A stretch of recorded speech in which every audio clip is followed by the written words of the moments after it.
The Speckled Band by Sir Arthur Conan Doyle. In glancing over my notes of the 70-odd cases in which I have, during the last 8 years, studied the methods of my friend Sherlock Holmes, I find many tragic, some comic, a large number merely strange, but none commonplace. For working as he did rather for the love of his art than for the acquirement of wealth, he refused to associate himself with any investigation which did not tend towards the unusual, and even the fantastic. Of all these varied cases, however, I cannot recall any which presented more singular features than that which was associated with the well-known Surrey family of the Roylotts of Stoke Moran. The events in question occurred in the early days of my association with Holmes, when we were sharing rooms as bachelors in Baker Street. It is possible that I might have placed them upon record before, but a promise of secrecy was made at the time, from which I have only been freed during the last month by the untimely death of the lady to whom the pledge was given. It is perhaps as well that the facts should now come to light, for I have reasons to know that there are widespread rumours as to the death of Dr. Grimesby Roylott, which tend to make the matter even more terrible than the truth. It was early in April in the year 83 that I woke one morning to find Sherlock Holmes standing, fully dressed, by the side of my bed. He was a late riser as a rule, and as the clock on the mantelpiece showed me that it was only 7:15, I blinked up at him in some surprise, and perhaps just a little resentment, for I was myself regular in my habits. "Very sorry to knock you up, Watson," said he, "but it's the common lot this morning. Mrs. Hudson has been knocked up. She retorted upon me, and I on you." "Ah, what is it then? A fire?" "No, a client. It seems that a young lady has arrived in a considerable state of excitement who insists upon seeing me. She's waiting now in the sitting room. Now, when young ladies wander about the metropolis at this hour of the morning and knock up sleepy people out of their beds, I presume that it is something very pressing which they have to communicate. Should it prove to be an interesting case, you would, I am sure, wish to follow it from the outset. I thought at any rate that I should call you and give you the chance." "My dear fellow, I would not miss it for anything." I had no keener pleasure than in following Holmes in his professional investigations and admiring the rapid deductions, as swift as intuitions, and yet always founded on a logical basis, with which he unravelled the problems which were submitted to him. I rapidly threw on my clothes and was ready in a few minutes to accompany my friend down to the sitting room. A lady, dressed in black and heavily veiled, who had been sitting in the window, rose as we entered. "Good morning, madam," said Holmes cheerily. "My name is Sherlock Holmes. This is my intimate friend and associate, Dr. Watson, before whom you can speak as freely as before myself. I'm glad to see that Mrs. Hudson has had the good sense to light a fire. Pray draw up to it, and I shall order you a cup of hot coffee, for I observe that you are shivering." "It is not cold that makes me shiver," said the woman in a low voice, changing her seat as requested. "What then?" "It is fear, Mr. Holmes. It is terror." She raised her veil as she spoke, and we could see that she was indeed in a pitiable state of agitation, her face all drawn and grey, with restless, frightened eyes like those of some hunted animal. Her features and figure were those of a woman of 30, but her hair was shot with premature grey, and her expression was weary and haggard. Sherlock Holmes ran her over with one of his quick, all-comprehensive glances. "You must not fear," said he soothingly, bending forward and patting her forearm. "We shall soon set matters right, I have no doubt. You have come in by train this morning, I see." "You know me, then?" "No, but I observe the second half of a return ticket in the palm of your left glove. You must have started early, and yet you had a good drive in a dog-cart along heavy roads before you reached the station." The lady gave a violent start and stared in bewilderment at my companion. "There is no mystery, my dear madam," said he, smiling. "The left arm of your jacket is spattered with mud in no less than 7 places. The marks are perfectly fresh. There is no vehicle save a dog-cart that throws up mud in that way, and then only when you sit on the left-hand side of the driver." "Whatever your reasons may be, you are perfectly correct," said she. "I started from home before 6, reached Leatherhead at 20 past, and came in by the first train to Waterloo. Sir, I can stand this strain no longer. I shall go mad if it continues. I have no one to turn to, none, save only one who cares for me, and he, poor fellow, can be of little aid. I have heard of you, Mr. Holmes. I have heard of you from Mrs. Farintosh, whom you helped in the hour of her sore need. It was from her that I had your address. Oh, sir, do you not think you could help me too, and at least throw a little light through the dense darkness which surrounds me? At present, it is out of my power to reward you for your services, but in a month or two I shall be married, with the control of my own income, and then, at least, you shall not find me ungrateful. Holmes turned to his desk, and unlocking it, drew out a small case-book which he consulted. "Farintosh," said he. "Ah, yes, I recall the case. It was concerned with an opal tiara. I think it was before your time, Watson. I can only say, madam, that I shall be happy to devote the same care to your case as I did to that of your friend. As to my reward, my profession is its reward. But you are at liberty to defray whatever expenses I may be put to, at the time which suits you best. And now I beg that you will lay before us everything that may help us in forming an opinion upon the matter." "Alas," replied our visitor, "the very horror of my situation lies in the fact that my fears are so vague, and my suspicions depend so entirely upon small points which might seem trivial to another, that even he to whom of all others I have a right to look for help and advice looks upon all that I tell him about it as the fancies of a nervous woman. He does not say so, but I can read it from his soothing answers and averted eyes. But I have heard, Mr. Holmes, that you can see deeply into the manifold wickedness of the human heart. You may advise me how to walk amid the dangers which encompass me." "I am all attention, madam."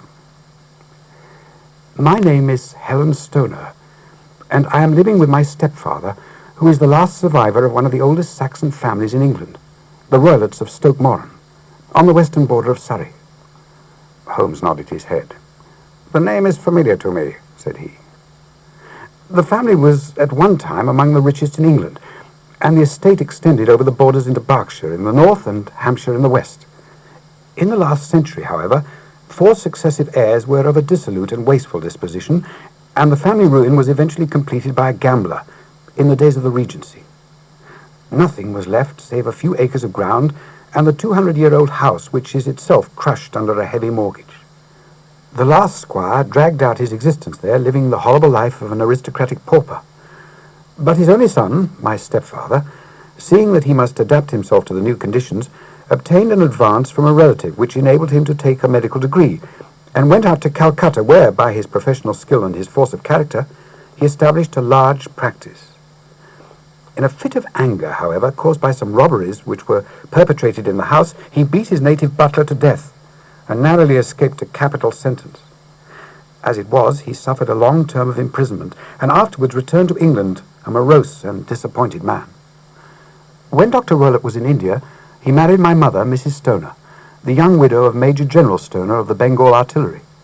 My sister Julia and I were twins, and we were only 2 years old at the time of my mother's remarriage. She had a considerable sum of money, not less than 1,000 a year, and this she bequeathed to Dr. Roylott entirely whilst we resided with him, with a provision that a certain annual sum should be allowed to each of us in the event of our marriage. Shortly after our return to England, my mother died. She was killed 8 years ago in a railway accident near Crewe. Dr. Roylott then abandoned his attempts to establish himself in practice in London, and took us to live with him in the ancestral house at Stoke Moran. The money which my mother had left was enough for all our wants, and there seemed no obstacle to our happiness.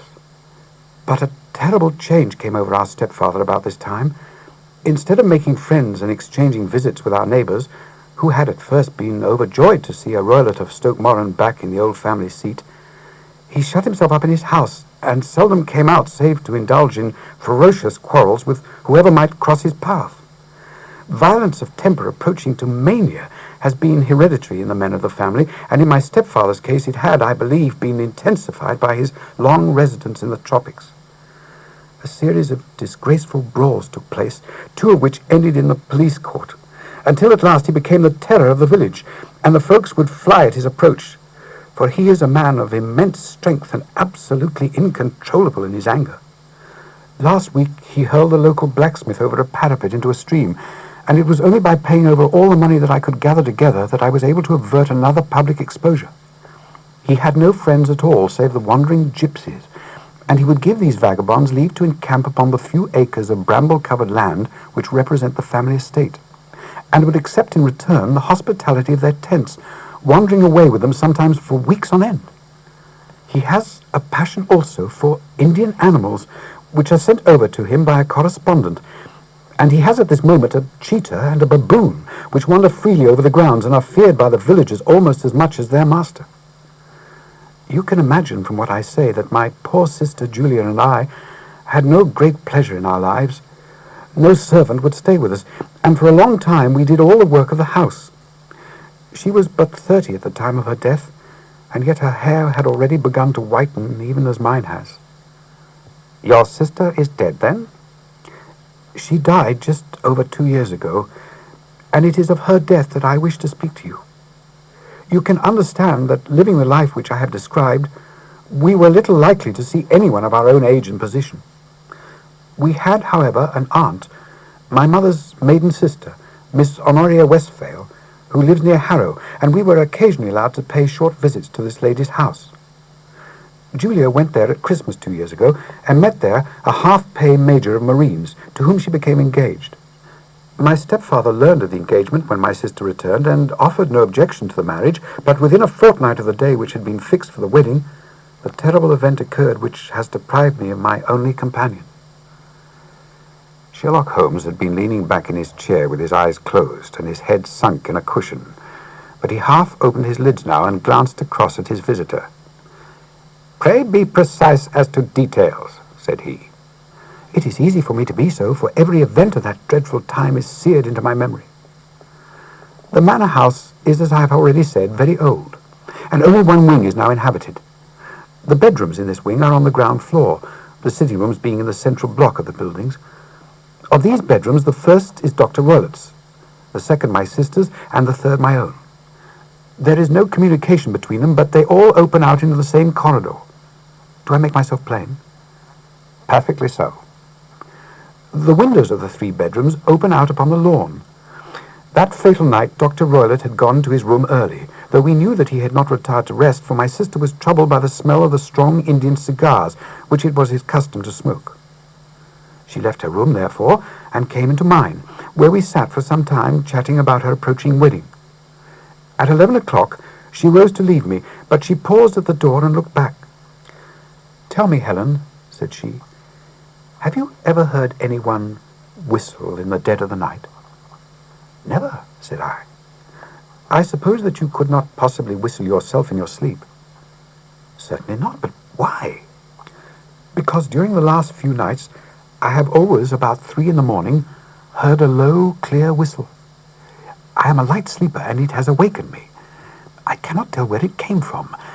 Perhaps from the next room, perhaps from the lawn. I thought that I would just ask you whether you had heard it." "No, I have not. It must be those wretched gypsies in the plantation." "Very likely. And yet if it were on the lawn, I wonder that you did not hear it also." "Ah, but I sleep more heavily than you." "Well, it is of no great consequence at any rate." She smiled back at me, closed my door, and a few minutes later I heard her key turn in the lock. "Indeed," said Holmes. "Was it your custom always to lock yourselves in at night?" "Always." "And why?" "I think that I mentioned to you that the doctor kept a cheetah and a baboon.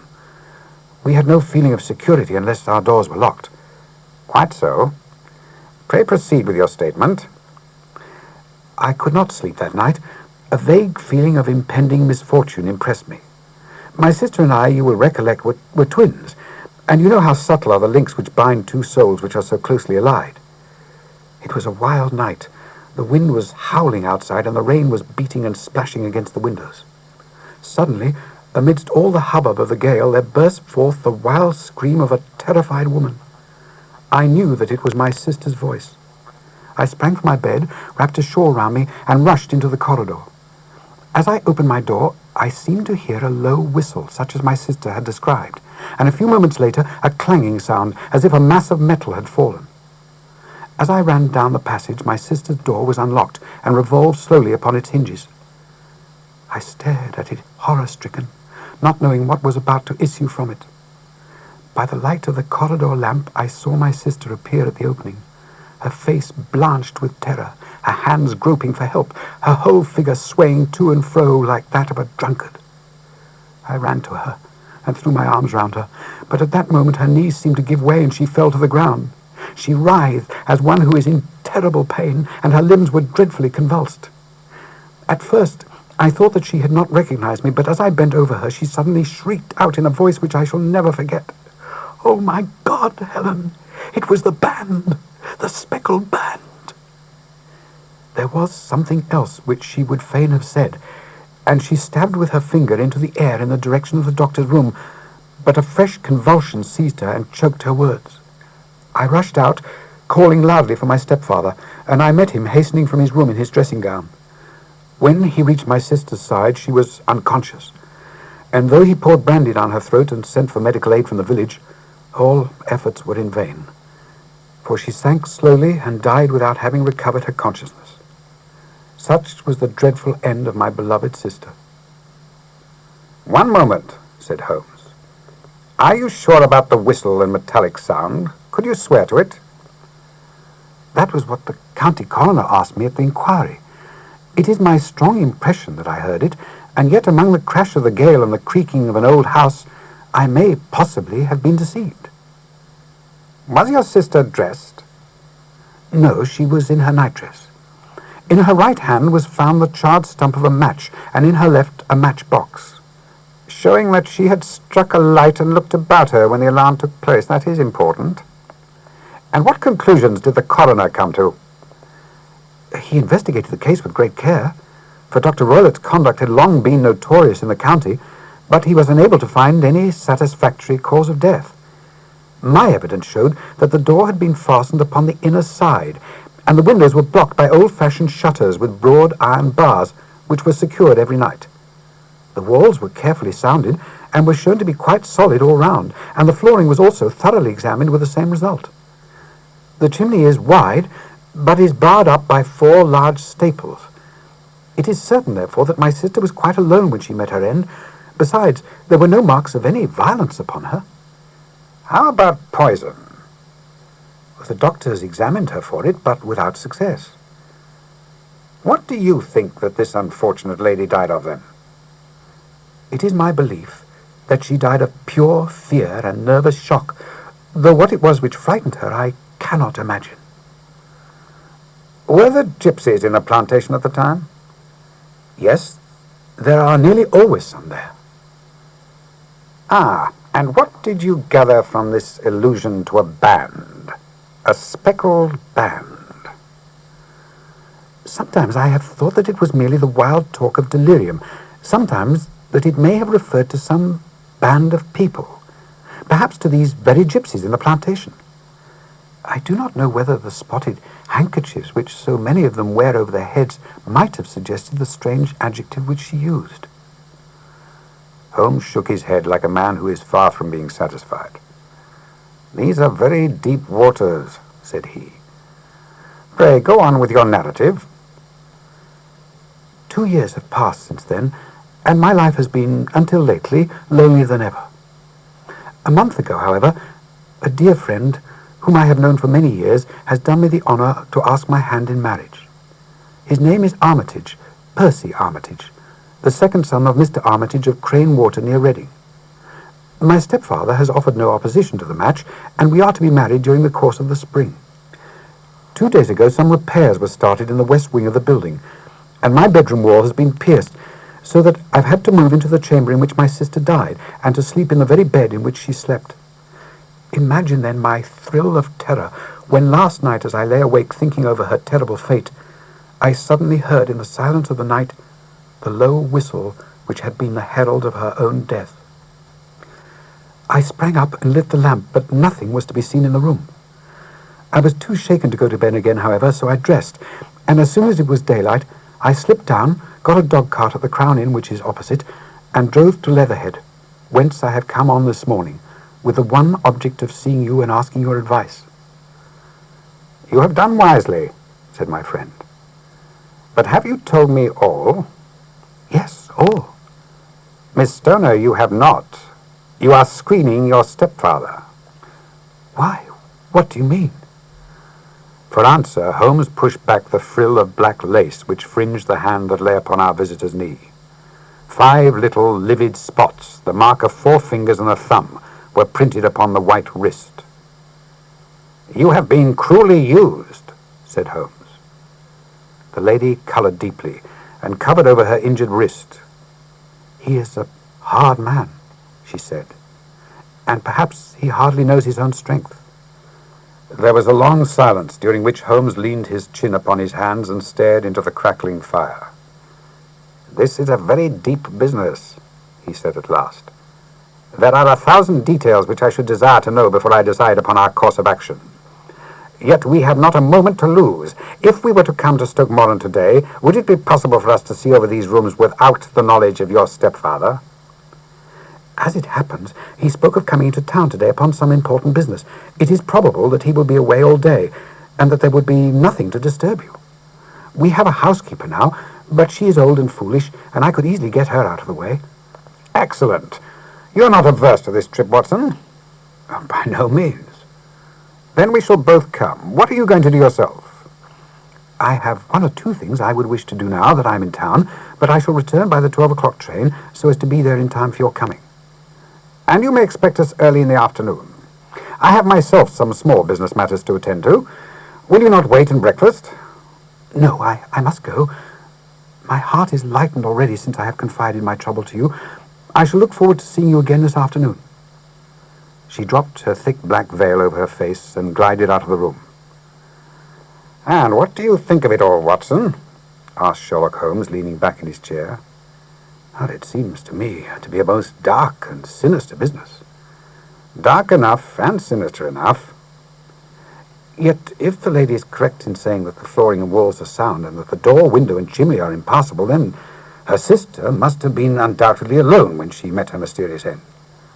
"What becomes then of these nocturnal whistles? And what are the very peculiar words of the dying woman?"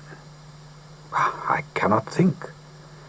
"When you combine the ideas of whistles at night, the presence of a band of gypsies who are on intimate terms with this old doctor, the fact that we have every reason to believe that the doctor has an interest in preventing his stepdaughter's marriage, the dying allusion to a band, and finally the fact that Miss Helen Stoner heard a metallic clang, which might have been caused by one of those metal bars which secured the shutters falling back into their place, I think there is good ground to think that the mystery may be cleared along those lines."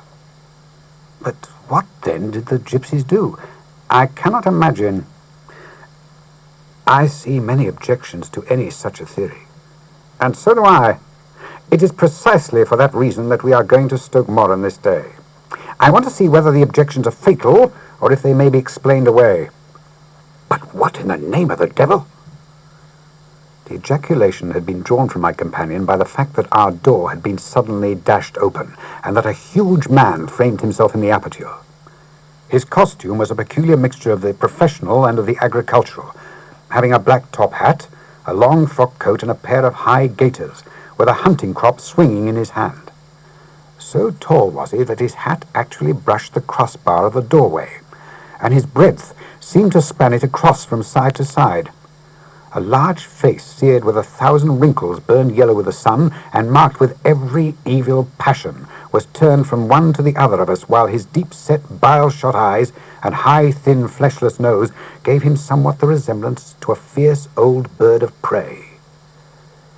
"Which of you is Holmes?" asked this apparition. "My name, sir, but you have the advantage of me," said my companion quietly. "I am Dr. Grimesby Roylott of Stoke Moran." "Indeed, doctor," said Holmes blandly. "Pray, take a seat." "I will do nothing of the kind. My stepdaughter has been here. I have traced her. What has she been saying to you?" "It is a little cold for this time of the year," said Holmes. "What has she been saying to you?" screamed the old man furiously. "But I have heard that the crocuses promise well," continued my companion imperturbably. "Ah, you put me off, do you?" said our new visitor, taking a step forward and shaking his hunting crop. "I know you, you scoundrel. I've heard of you before. You're Holmes the meddler." My friend smiled. "Holmes the busybody." His smile broadened. "Holmes the Scotland Yard Jack in office." Holmes chuckled heartily. "Your conversation is most entertaining," said he. "When you go out, close the door, for there is a decided draught." "I will go out when I have had my say. Don't you dare to meddle with my affairs. I know that Miss Stoner has been here. I traced her. I am a dangerous man to fall foul of. See here." He stepped swiftly forward, seized the poker, and bent it into a curve with his huge brown hands. "See that you keep yourself out of my grip," he snarled, and hurling the twisted poker into the fireplace, he strode out of the room. "He seems a very amiable person," said Holmes, laughing. "I'm not quite so bulky, but if he had remained, I might have shown him that my grip was not much more feeble than his own." As he spoke, he picked up the steel poker and with a sudden effort straightened it out again. "Fancy his having the insolence to confound me with the official detective force.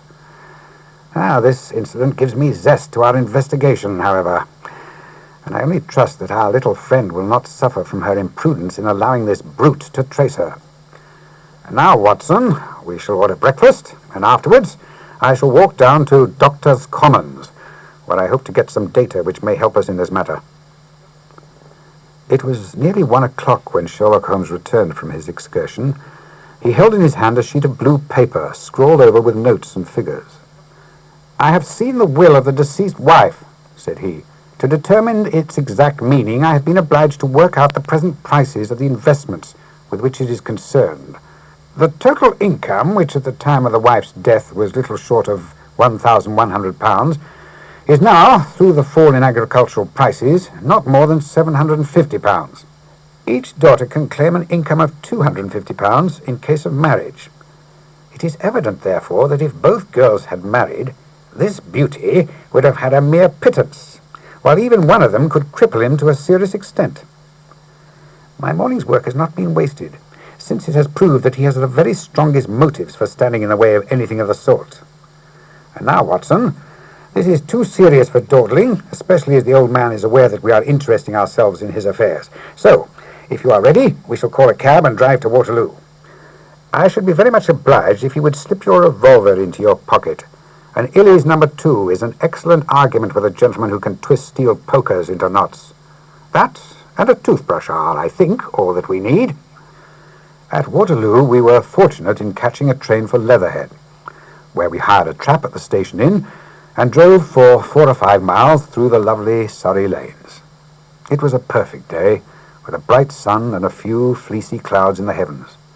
The trees and wayside hedges were just throwing out their first green shoots, and the air was full of the pleasant smell of the moist earth. To me, at least, there was a strange contrast between the sweet promise of the spring and the sinister quest upon which we were engaged. My companion sat in front of the trap, his arms folded, his hat pulled down over his eyes, and his chin sunk upon his breast, buried in the deepest thought. Suddenly, however, he started, tapped me on the shoulder, and pointed over the meadows. "Look there," said he. A heavily timbered park stretched up in a gentle slope, thickening into a grove at the highest point. From amidst the branches there jutted out the grey gables and high roof tree of a very old mansion. "Stoke Moran," said he. "Yes, sir. That be the house of Dr. Grimesby Roylott," remarked the driver. "There is some building going on there," said Holmes. "That is where we are going." "There's the village," said the driver, pointing to a cluster of roofs some distance to the left. "But if you want to get out to the house, you'll find it shorter to go over this stile, and so by the footpath over the fields. There it is, where the lady is walking." "And the lady, I fancy, is Miss Stoner," observed Holmes, shading his eyes. "Yes, I think we had better do as you suggest." We got off, paid our fare, and the trap rattled back on its way to Leatherhead. "I thought it as well," said Holmes, as we climbed the stile, "that this fellow should think we had come over as architects or on some definite business.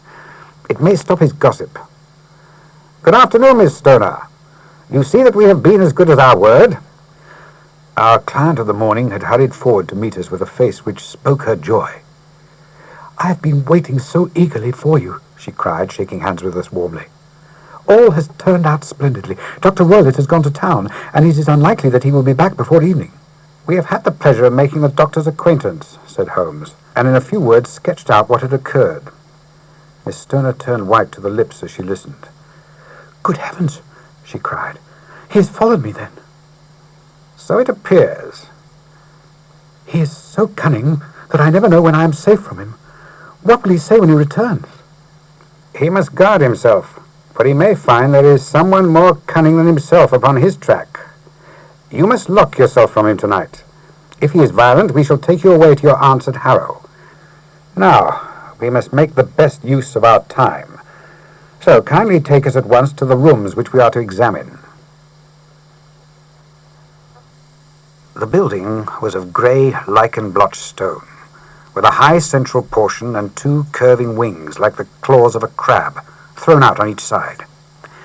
In one of these wings the windows were broken and blocked with wooden boards, while the roof was partly caved in, a picture of ruin. The central portion was in better repair, but the right-hand block was comparatively modern, and the blinds in the windows, with the blue smoke curling up from the chimneys, showed that this was where the family resided. Some scaffolding had been erected against the end wall, and the stonework had been broken into, but there were no signs of any workmen at the moment of our visit. Holmes walked slowly up and down the ill-trimmed lawn and examined with deep attention the outsides of the windows. "This, I take it, belongs to the room in which you used to sleep, the centre one to your sister's, and the one next to the main building to Dr. Roylott's chamber." "Exactly so. But I am now sleeping in the middle one." "Pending the alterations, as I understand. By the way, there does not seem to be any very pressing need for repairs to that end wall." "Oh, there were none. I believe it was an excuse to move me from my room." "That is suggestive. Now, on the other side of this narrow wing runs the corridor from which these three rooms open. There are windows in it, of course?" "Yes, but very small ones, too narrow for anyone to pass through." "As you both locked the doors at night, your rooms were unapproachable from that side. Now, would you have the kindness to go into your room and to bar your shutters?" Miss Stoner did so, and Holmes, after a careful examination through the open window, endeavored in every way to force the shutter open, but without success. There was no slit through which a knife could be passed to raise the bar. Then, with his lens, he tested the hinges, but they were of solid iron, built firmly into the massive masonry. Said he, scratching his chin in some perplexity. "My theory certainly presents some difficulties. No one could pass through these shutters if they were bolted. Well, we shall see if the inside throws any light upon the matter." A small side door led into the whitewashed corridor from which the three bedrooms opened. Holmes refused to examine the third chamber, so we passed at once to the second, that in which Miss Stoner was now sleeping, and in which her sister had met her fate. It was a homely little room, with a low ceiling and a gaping fireplace, after the fashion of the old country houses. A brown chest of drawers stood in one corner, a narrow white counterpane bed in another, and a dressing table on the left-hand side of the window. These articles, with two small wickerwork chairs, made up all the furniture in the room, save for a square of Wilton carpet in the centre. The boards round and the panelling of the walls were brown, worm-eaten oak, so old and discoloured that it may have dated from the original building of the house. Holmes drew one of the chairs into a corner and sat silent, while his eyes travelled round and up and down, taking in every detail of the apartment. "Where does that bell communicate with?" he asked at last, pointing to a thick bell rope which hung down beside the bed, the tassel actually lying upon the pillow. "It goes to the housekeeper's room." "It looks newer than the other things." "Yes, it was only put there a couple of years ago." "Your sister asked for it, I suppose?" "No, I never heard of her using it. We used always to get what we wanted for ourselves." "Indeed, it seemed unnecessary to put so nice a bell-pull there. You will excuse me for a few minutes while I satisfy myself as to this floor." He threw himself down upon his face with his lens in his hand and crawled swiftly backwards and forwards, examining minutely the cracks between the boards. Then he did the same with the woodwork, with which the chamber was panelled. Finally, he walked over to the bed and spent some time in staring at it and in running his eye up and down the wall. Finally, he took the bell rope in his hand and gave it a brisk tug. "Why, it's a dummy," said he. "Won't it ring?" "No, it is not even attached to a wire. This is very interesting. You can see now that it is fastened to a hook just above where the little opening of the ventilator is." "How very absurd that I never noticed that before." "Very strange," muttered Holmes, pulling at the rope. "There are one or two very singular points about this room. For example, what a fool a builder must be to open a ventilator in another room when, with the same trouble, he might have communicated with the outside air." "That is also quite modern," said the lady. "Done about the same time as the bell rope," remarked Holmes. "Yes, there were several little changes carried out about that time." "They seem to have been of a most interesting character. Dummy bell ropes and ventilators which do not ventilate. With your permission, Miss Stoner, we shall now carry our researches into the inner apartment." Dr. Grimesby Roylott's chamber was larger than that of his stepdaughter, but was as plainly furnished. A camp bed, a small wooden shelf full of books, mostly of a technical character, an armchair beside the bed, a plain wooden chair against the wall, a round table, and a large safe were the principal things which met the eye. Holmes walked slowly round and examined each and all of them with the keenest interest. "What's in here?" he asked, tapping the safe. "My stepfather's business papers." "Oh, you have seen inside, then?" "Oh, only once, some years ago. I remember that it was full of papers." "There isn't a cat in it, for example?" "No. What a strange idea." "Well, look at this." He took up a small saucer of milk which stood upon the top of it. "No, we don't keep a cat. But there is a cheetah and a baboon." "Ah, yes, of course. Well, a cheetah is just a big cat, and yet a saucer of milk does not go very far in satisfying its wants, I dare say. There is one point which I should wish to determine." He squatted down in front of the wooden chair and examined the seat of it with the greatest attention. "Thank you. That is quite settled," said he, rising and putting his lens in his pocket. "Hallo, here is something interesting." The object which had caught his eye was a small dog lash hung in one corner of the bed. The lash, however, was curled upon itself and tied so as to make a loop of whipcord. "What do you make of that, Watson?" "Well, it's a common enough lash, but I don't know why it should be tied." "That is not quite so common, is it? Ah me, it's a wicked world, and when a clever man turns his brain to crime, it is the worst of all. I think that I have seen enough now, Miss Stoner, and with your permission we shall walk out upon the lawn." I had never seen my friend's face so grim, or his brow so dark, as it was when we turned from the scene of this investigation. We had walked several times up and down the lawn, neither Miss Stoner nor myself liking to break in upon his thoughts before he roused himself from his reverie. "It is very essential, Miss Stoner," said he, "that you should absolutely follow my advice in every respect." "Well, I shall most certainly do so." "The matter is too serious for any hesitation. Your life may depend upon your compliance." "Well, I assure you that I am in your hands." "In the first place, both my friend and I must spend the night in your room." Both Miss Stoner and I gazed at him in astonishment. "Yes, it must be so. Let me explain. I believe that is the village inn over there?" "Yes, that is the Crown." "Very good. Your windows would be visible from there?" "Certainly." "You must confine yourself to your room on pretence of a headache when your stepfather comes back. Then, when you hear him retire for the night, you must open the shutters of your window, undo the hasp, put your lamp there as a signal to us, and then withdraw with everything which you are likely to want into the room which you used to occupy. I have no doubt that in spite of the repairs you could manage there for one night." "Oh, yes, easily." The rest you will leave in our hands. But what will you do? We shall spend the night in your room, and we shall investigate the cause of this noise which has disturbed you. I believe, Mr. Holmes, that you have already made up your mind, said Miss Stoner, laying her hand upon my companion's sleeve. Perhaps I have. For pity's sake, tell me what was the cause of my sister's death.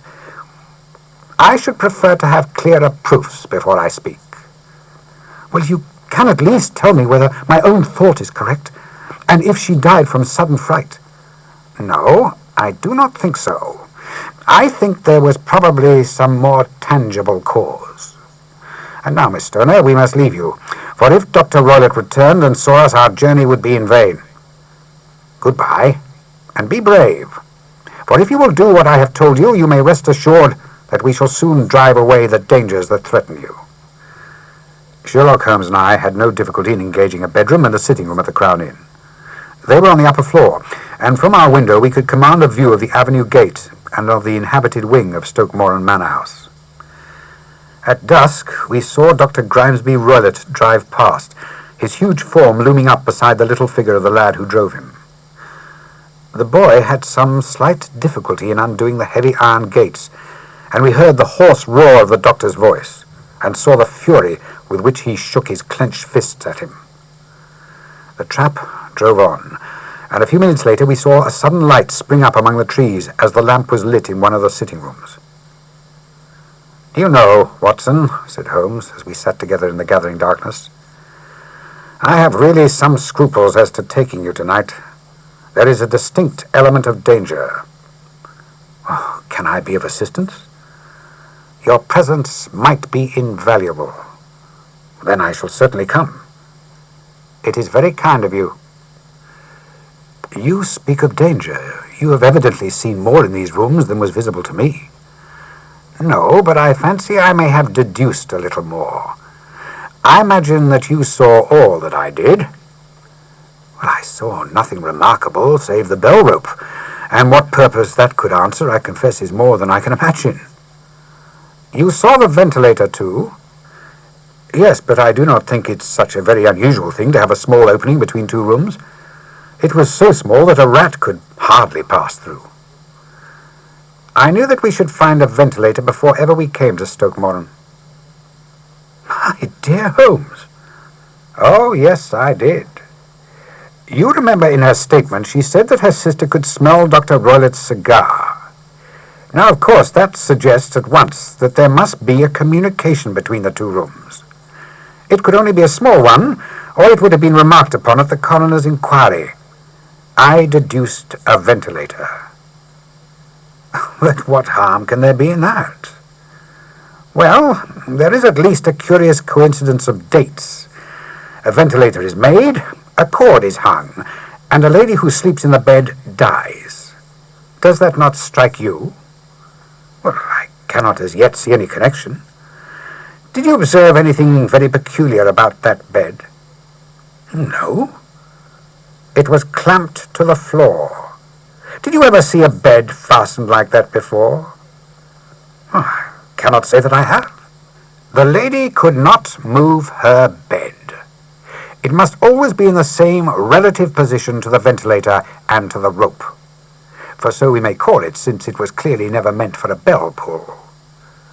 "Holmes," I cried, "I seem to see dimly what you are hitting at.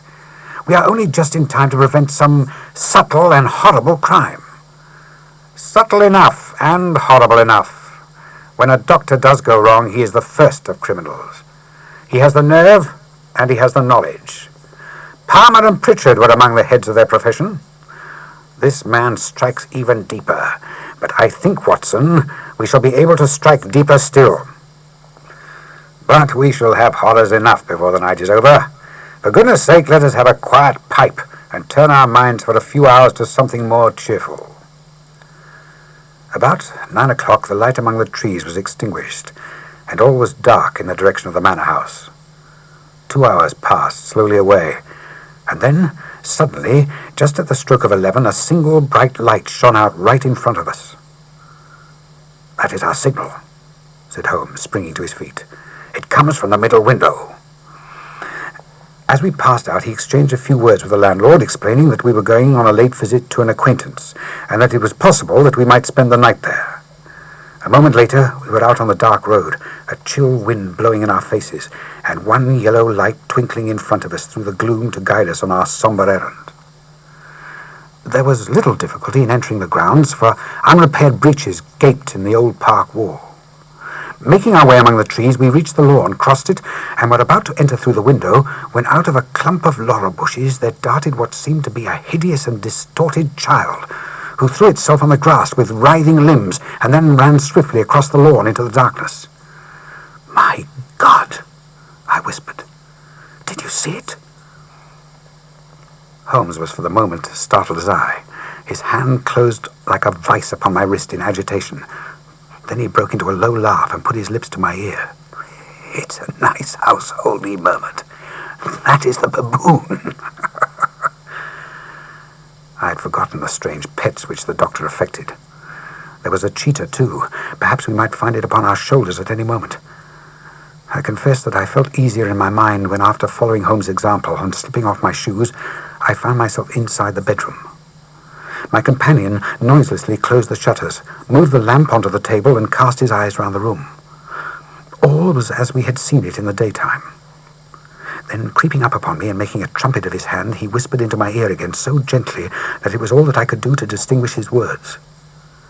"The least sound would be fatal to our plans." I nodded to show that I had heard. "We must sit without a light. He would see it through the ventilator." I nodded again. "Do not go to sleep. Your very life may depend upon it. Have your pistol ready in case we shall need it. I will sit on the side of the bed, and you in that chair." I took out my revolver and laid it on the corner of the table. Holmes had brought up a long, thin cane, and this he placed upon the bed beside him. By it he laid the box of matches and a stump of a candle. Then he turned down the lamp, and we were left in the darkness. How shall I ever forget that dreadful vigil? I could not hear a sound, not even the drawing of a breath, and yet I knew that my companion sat open-eyed within a few feet of me, in the same state of nervous tension in which I was myself.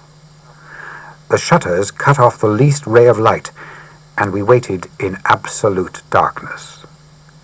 From outside came the occasional cry of a night bird, and once, at our very window, a long-drawn cat-like whine which told us that the cheetah was indeed at liberty. Far away we could hear the deep tones of the parish clock, which boomed out every quarter of an hour. How long they seemed, those quarters! 12 o'clock, and 1, and 2, and 3, and still we sat waiting silently for whatever might befall.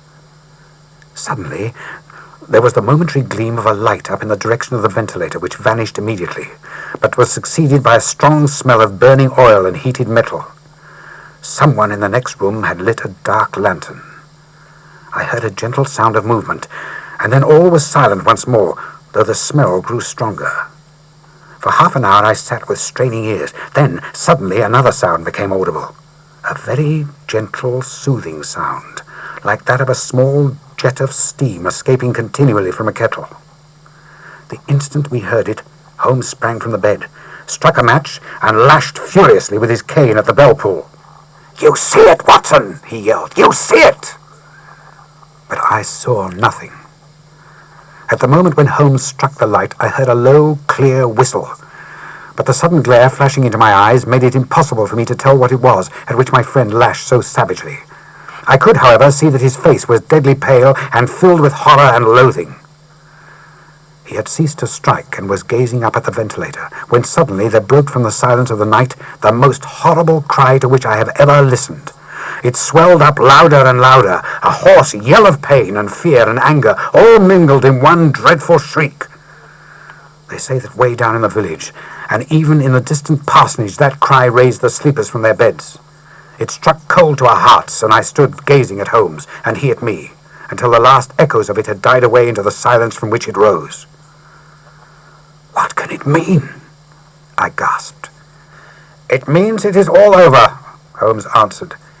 "And perhaps, after all, it is for the best. Take your pistol and we shall enter Dr. Roylett's bedroom." With a grave face, he lit the lamp and led the way down the corridor. Twice he struck at the chamber door without any reply from within. Then he turned the handle and entered, I at his heels, with a cocked pistol in my hand. It was a singular sight which met our eyes. On the table stood a dark lantern with a shutter half open, throwing a brilliant beam of light upon the iron safe, the door of which was ajar. Beside the table, on a wooden chair, sat Dr. Grimesby Roylott, clad in a long grey dressing gown, his bare ankles protruding beneath, and his feet thrust into red heelless Turkish slippers. Across his lap lay the short stock with a long lash which we had noticed during the day. His chin was cocked upwards, and his eyes were fixed in a dreadful rigid stare at the corner of the ceiling. Round his brow he had a peculiar yellow band with brownish speckles, which seemed to be bound tightly round his head. As we entered, he made neither sound nor motion.